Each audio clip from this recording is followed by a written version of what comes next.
जय हिंद friends, my self Rohit, welcome to our foot lab classes. आज के इस लेक्चर में जानेंगे हम लोग एड्स के बारे में, जो काफी खतरनाक ये डिजीज है। तो आइए समझते हैं एड्स क्या होता है, और एचआईवी एक वायरस का नाम है जिससे एड्स होता है, इसके बारे में समझेंगे। तो आइए स्टार्ट करते हैं लेक्चर को। तो सबसे पहले हम जानेंगे एड्स का फुल फॉर्म जानेंगे। एड्स का फुल फॉर्म क्या होता है? तो एड्स का जो फुल फॉर्म होता है वो होता है एक्वायर्ड इम्यूनो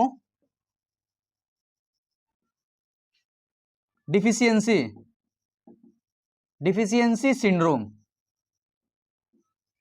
एड्स का जो फुल फॉर्म है वो है acquired immunodeficiency syndrome. Acquired immunodeficiency syndrome, syndrome का जब भी वर्ड आता है इसका मतलब होता है ग्रुप ऑफ सिम्टम्स। इसका मतलब होता है ग्रुप ऑफ सिम्टम्स, मतलब ऐसा डिजीज में कई सारे सिम्टम्स आपको देखने को मिलेंगे, उसको हम लोग क्या बोलते हैं? ग्रुप ऑफ सिम्टम्स बोलते हैं। उसके बाद से यहाँ पे देखिए, जैसे इसके फुल फॉर्म में लिखा गया है एक्वायर्ड इम्यूनोडिफिशियंसी सिंड्रोम, यानी ये क्या करता है? एक्वायर्ड इम्यूनिटी को, दो टाइप्स की इम्यूनिटी होती है हमारे बॉडी के अंदर। इम्यूनिटी जो है वो होती है हमारी दो टाइप्स की।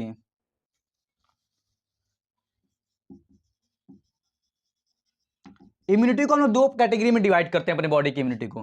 पहला हमारा जो इम्यूनिटी होता है वो होता है इनेट, वो होता है इनेट इम्यूनिटी, और दूसरा हमारा क्या होता है? Acquired immunity. एक्वायर्ड इम्यूनिटी,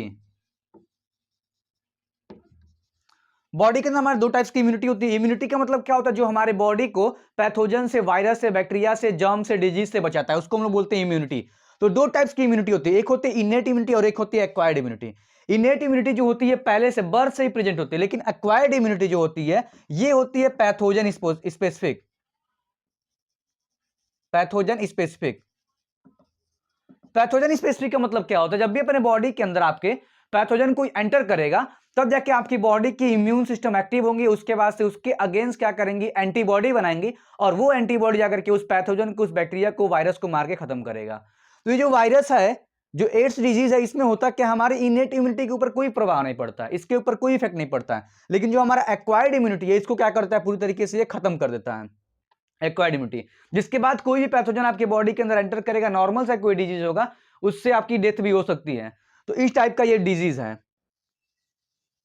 इस डिजीज में आपको पहले दिख रहा है कि डिजीज में हमने क्या लिखा हुआ है? ग्रुप ऑफ सिम्टम्स, मतलब सिंड्रोम। जिस भी डिजीज के सामने सिंड्रोम लग गया उसका मतलब होता है ग्रुप ऑफ सिम्टम। एक सिम्टम्स नहीं होगा, कई सारे सिम्टम्स होंगे, उसको हम लोग क्या बोलते हैं? ग्रुप ऑफ सिम्टम्स बोलते हैं। तो ये हमारा एक्वायर्ड इम्यूनोडिफिशियंसी सिंड्रोम है। अब ये होता कैसे है?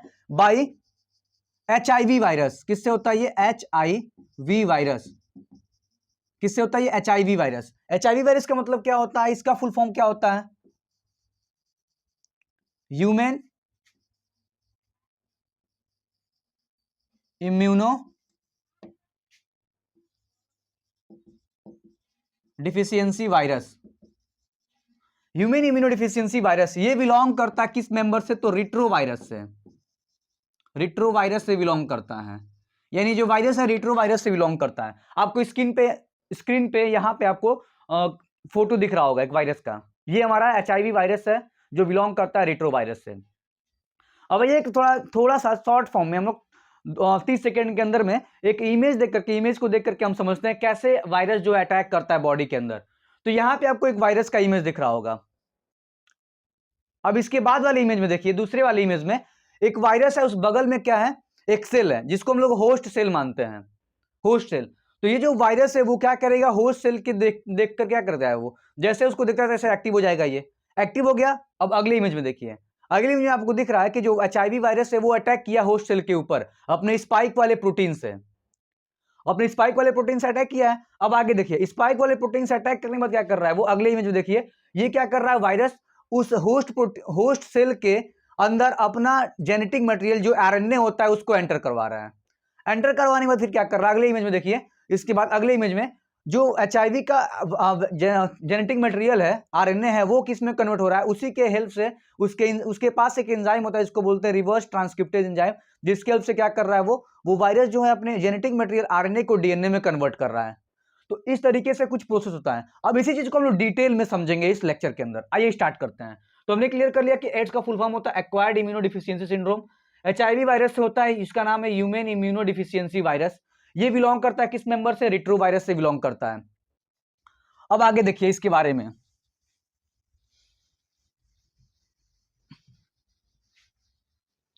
एक बेसिक सा अगर स्ट्रक्चर हम देखेंगे तो वायरस का एक बेसिक सा स्ट्रक्चर क्या होता है, ये होता है कुछ उसका बेसिक सा स्ट्रक्चर।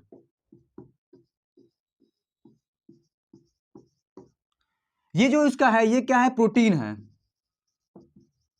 जिसको स्पाइक भी बोलते हैं, ये इसको स्पाइक प्रोटीन बोलते हैं। इस स्पाइक प्रोटीन के हेल्प से वायरस क्या करता है, बॉडी के होस्ट सेल के कांटेक्ट में जाता है, अटैच करवाता है, और इसके पास एक जेनेटिक मटेरियल होता है जो बेसिकली इसका क्या होता है, आरएनए होता है। आरएनए इसका जेनेटिक मटेरियल है। ये कुछ बेसिक स्ट्रक्चर है एचआईवी वायरस का। अब देखिए होता क्या है, यहां पर जैसे मान चलिए कोई ह्यूमन है और इस ह्यूमन के ऊपर अटैक किया ये वायरस क्या कर रहा है, अटैक कर रहा है। तो अटैक करेगा तो सबसे पहले क्या करता है, ये जैसे इसके ऊपर अटैक करेगा तो अटैक करता, तो देखिए होता क्या है इसमें। अब ये जो वायरस है, मान के चलिए जिस ह्यूमन के ऊपर अटैक किया है उस ह्यूमन का ये सेल है, ये ह्यूमन का उस सेल है, और यहां से ये वायरस क्या कर रहा है, इसके ऊपर अटैक कर रहा है। ये जो वायरस है इसके ऊपर क्या कर रहा है, अटैक कर रहा है। अब जैसे इसके ऊपर अटैक करेगा तो सबसे पहले क्या करता है, वायरस इसके बॉडी के कांटेक्ट में जाता है ऐसे। ये हमारी कौन सी सेल है, होस्ट सेल। होस्ट सेल मतलब जिस ऑर्गेनिज्म के ऊपर अटैक किया उसकी बॉडी की सेल, होस्ट सेल। और यहां मान लीजिए इसके पास क्या एक न्यूक्लियस है, न्यूक्लियस इसके अंदर क्या है, डीएनए है। अब ये जो न्यूक्लियस है ये होस्ट सेल का है। अब ये वायरस अटैक कर रहा है इसके ऊपर, ये अपने स्पाइक प्रोटीन से। हम यहाँ पे क्लियर किए कि इसके पास स्पाइक प्रोटीन होता है, उसके हेल्प से क्या करता है, अटैक करता है।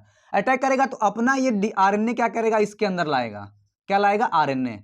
ये अपना आरएनए इस होस्ट सेल के अंदर ला दिया, और कहां पे लाया, तो ये वाला पार्ट क्या हो जाएगा, होस्ट सेल का साइटोप्लाज्म होगा। ये साइटोप्लाज्म, होस्ट सेल के साइटोप्लाज्म एंटर करवाया। अब क्या करता है, इस वायरस के पास दो चीज, एक चीज और है, इसके पास एक एंजाइम भी होती है। उस एंजाइम को हम लोग क्या बोलते हैं, रिवर्स ट्रांसक्रिप्टेज।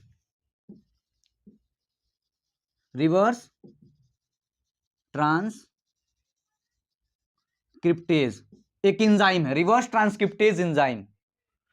इस रिवर्स ट्रांसक्रिप्टेज एंजाइम के हेल्प से वायरस अपने खुद के एंजाइम हेल्प से क्या करता है, अपने आरएनए को कन्वर्ट कर देता है डीएनए में। लेकिन डीएनए कौन सा, ये वायरल डीएनए, वायरस का डीएनए है। अपने एंजाइम के हेल्प से वायरस ने क्या किया, अपने डीएनए को कन्वर्ट कर दिया उसने, सॉरी अपने आरएनए को किसमें कन्वर्ट कर दिया उसने, आरएनए में कन्वर्ट कर दिया। अपने आरएनए को किसमें कन्वर्ट कर रहा है, वो डीएनए में। मतलब जो वायरस का आरएनए है वो अपने एंजाइम के हेल्प से आरएनए को किसमें कन्वर्ट कर रहा है, डीएनए में कन्वर्ट कर लिया, वायरल डीएनए। अब क्या करता है, इस डीएनए को लेकर के जाएगा होस्ट सेल के न्यूक्लियस के अंदर। इस डीएनए को लेकर जा रहा है कहां पे, होस्ट सेल के न्यूक्लियस के अंदर जा रहा है। जैसे होस्ट सेल के न्यूक्लियस के अंदर जाएगा तो क्या करेगा, यहां पे डीएनए है होस्ट सेल का, प्लस यहां पे एक और डीएनए आ गया जो कौन सा है, वायरल डीएनए है। यहां पे समझिए, इसके अंदर डीएनए था, होस्ट सेल का डीएनए जिसके अंदर गया है, प्लस यहां पे वायरल डीएनए आ गया, वायरल डीएनए। अब दोनों मिल गए तो मान चलिए एक ऐसा डीएनए है जिसके अंदर दोनों डीएनए है, वायरस का भी डीएनए उसी के साथ साथ होस्ट का। मान चलिए यहां से होस्ट का, यहां से वायरस का है, ये H फॉर्म मतलब होस्ट, और ये किसका है, वायरस का है। अब क्या करेगी, होस्ट की सेल यानी जिसके मान लीजिए किसी ह्यूमन के अंदर गया है, तो इस ह्यूमन की डीएनए की इस ह्यूमन की सेल जो है वो क्या करेगी, अपने डीएनए का रेप्लिकेशन करवाएगी। रेप्लिकेशन का मतलब होता है डीएनए से फिर से डीएनए बनना। डीएनए से डीएनए बनने के प्रोसेस को हम लोग बोलते हैं रेप्लिकेशन बोलते हैं। इसको हम लोग क्या बोलते हैं, रेप्लिकेशन। यानी डीएनए से डीएनए बनने के प्रोसेस क्या बोलते हैं, रेप्लिकेशन। अब क्या करेगा, ये वायरस डीएनए के साथ कांटेक्ट में आ गया है। अब क्या करेगा, होस्ट का सेल डीएनए को रेप्लिकेशन करेगा, कॉपी करवाएगा, लेकिन उसी के साथ साथ जो वायरस का डीएनए वो भी क्या हो रहा है, कॉपी हो रहा है। तो कुछ समय बाद क्या होगा, इस सेल के अंदर आप देखेंगे, इस सेल के अंदर एक बार मैं फिर क्लियर कर देना चाहता हूं कि इस सेल के अंदर क्या होगा। इस सेल के अंदर आप पूरा क्लियर करने के बाद देखते हैं हम लोग। अब जैसे वायरस ने अटैक किया था इसके ऊपर, डीएनए के साथ अपने आरएनए को डीएनए में कन्वर्ट किया, फिर न्यूक्लियस के अंदर ले गया, न्यूक्लियस के अंदर ले जाने के बाद डीएनए से कंबाइन करवा लिया। अब होस्ट का डीएनए जब कॉपी करेगा तो उसी में कई सारे कॉपी हो जाएंगे, किसका, वायरस का भी डीएनए, क्योंकि वायरस ने भी क्या किया था, अपने डीएनए उसमें कॉपी ला करके मैनिपुलेट करवाया था, मतलब रिकॉम्बिनेंट करवाया था, जोड़ा था। तो मान चलिए ये सारे जो डीएनए दिख रहे हैं आपको, ये सारे डीएनए किसके हैं, वायरस के। अब इसको कन्वर्ट कर लेगा, वो प्रोटीन बना लेगा इसी के हेल्प से, और इन्हीं के हेल्प से क्या कर लेगा, वो आरएनए में कन्वर्ट कर लेगा। और आपको पता है कि वायरस का दो पार्ट है मेन, आरएनए है और उसका क्या है प्रोटीन है। तो अब क्या करेगा ये, इसको थोड़ा सेल को मैं बड़ा कर दे रहा हूं ताकि और क्लियर समझ में आए। अब क्या करेगा, प्रोटीन और आरएनए मिलाकर क्या कर लेगा, खूब सारा इसी के अंदर वायरस बना देगा वो।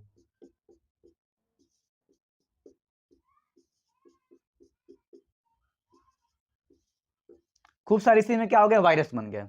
अब ये वायरस क्या होंगे, यहां से इस वाले सेल से निकलेंगे बाहर। इस सेल से बाहर निकलने के बाद अब कहां पे जाएंगे ये, इस सेल से बाहर निकलने के बाद अब ये जाएंगे कहां पे, मैक्रोफेजेस में। मैक्रोफेजेस, मैक्रोफेज बेसिकली डब्ल्यूबीसी होती है, व्हाइट ब्लड सेल, वहां पे जाएगा। और मैक्रोफेजेस में जाने के बाद फिर वही काम करेगा, खूब सारा नंबर बनाएगा और मैक्रोफेजेस को मार के खत्म करेगा। अब ये क्या करता है, माइक्रोफेजेस को मार खत्म करने के बाद उसी का एक पार्ट है और टी हेल्पर सेल होती है। क्या होती है, टी हेल्पर सेल। पहले टी हेल्पर सेल को समझने से पहले इसको हम लोग शॉर्ट फॉर्म में टीएच लिखते हैं। पहले एक चीज और समझ लीजिए, दो टाइप का लिम्फोसाइट होता है हमारे पास, एक होता है बी लिम्फोसाइट्स होते हैं और एक होता है टी लिम्फोसाइट, लिम्फोसाइट्स। अब ये बी लिम्फोसाइट टी लिम्फोसाइट क्या है, बॉडी के ही सेल्स हैं, इम्यून सेल्स एक तरीके से समझ लीजिए।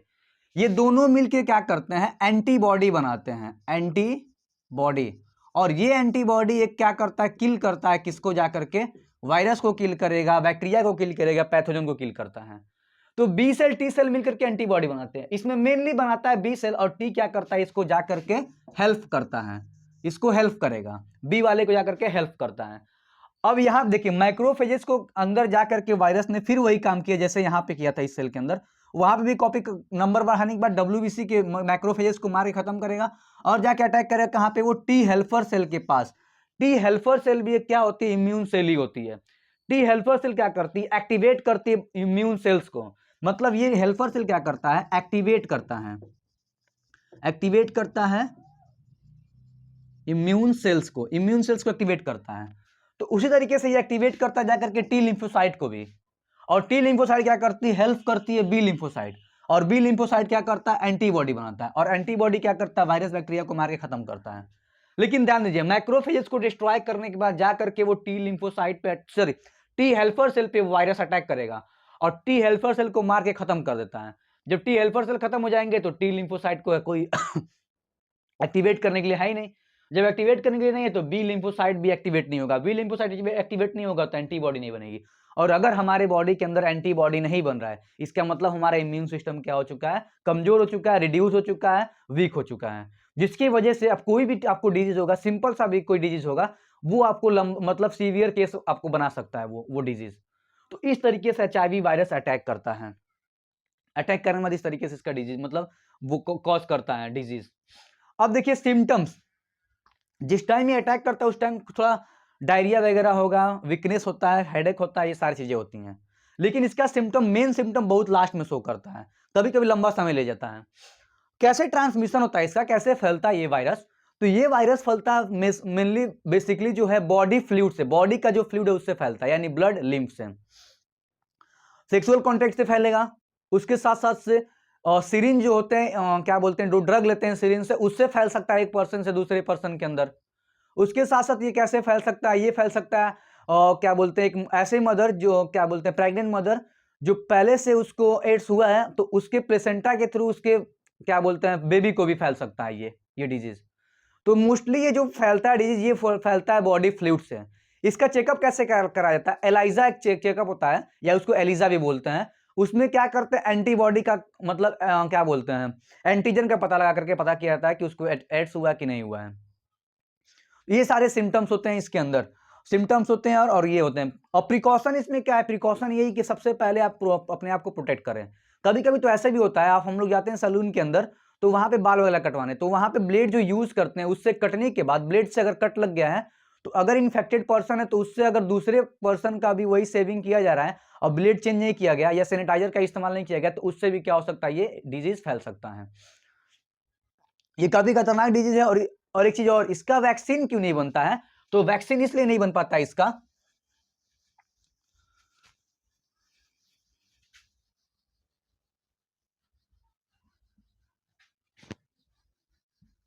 इसका वैक्सीन क्यों नहीं बनता है, vaccine no form, not form लिख लेते हैं यहाँ पे, नॉट फॉर्म। वैक्सीन क्यों नहीं बनता इसका? तो कारण क्या है कि जो वायरस है, ये जो वायरस है ये क्या करता है? म्यूटेशन। म्यूटेशन मतलब अपने जीन को बहुत तेजी से फास्ट करता है, बदलता है, म्यूटेशन करेगा, स्ट्रेन बदलता है, अपना स्ट्रेन बदलता है, अपने आप को हाइड कर लेता है सेल के अंदर जाकर के, और स्पाइक प्रोटीन को क्या करता है? ये रिमूव कर देता है। क्या करता है? रिमूव कर देता है। यानी म्यूटेशन बहुत तेजी से करता है, स्ट्रेन अपना बदलता है, हाइड करता है अपने आप को, और अपने स्पाइक को रिमूव कर देता है, जिसके वजह से इसके लिए वैक्सीन बनाना इतना आसान नहीं है और बन भी नहीं पाया अभी तक। इसको कंट्रोल करने के लिए हम लोग ड्रग लेते हैं, एंटी रिट्रो वायरल ड्रग। ये एक ऐसा मेडिसिन है जिसका लेने से क्या होता है? एंजाइम जो थी उसकी, वायरस की जो एंजाइम थी रिवर्स ट्रांसक्रिप्टेज एंजाइम, उसको लाकर क्या करता है? इनहिबिट करता है ये, यानी उसको रोकता है। तो इनहिबिट कर देगा तो वायरस तो अटैक करेगा, लेकिन अपने आरएनए को डीएनए में कन्वर्ट ही नहीं कर पाएगा। जब कन्वर्ट नहीं कर पाएगा तो ह्यूमन के होस्ट के सेल के न्यूक्लियस के डीएनए से कंबाइन नहीं कर पाएगा, और कंबाइन नहीं कर पाएगा तो उसका वायरल डीएनए या वायरल जेनेटिक मटेरियल कॉपी नहीं हो पाएगा। जब कॉपी नहीं होगा तो वायरस की संख्या बढ़ेगी नहीं।